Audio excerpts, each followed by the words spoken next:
So what's up mga chong, so for today's video may papakita ko sa inyo na Honda XRM FI. So hindi lang XRM FI, lahat ng mga motor syempre. So wag nyong pabayaan sa langis yung motor ninyo tulad nito, na pabayaan niya sa pag-change oil. Ang nangyari is napuno ng carbon deposit mga chong. So maduming yung piston na yan, sobrang dumi, sobrang kapal ng carbon deposit niyan.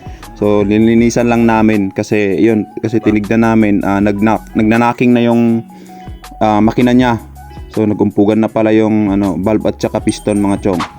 So dahil sa napuno na ng carbon deposit.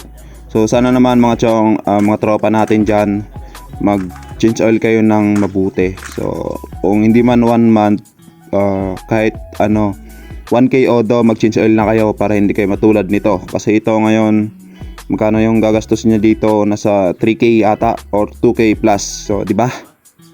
Ang mahal. So yun lang naman, magkano lang naman yung langis mga chong.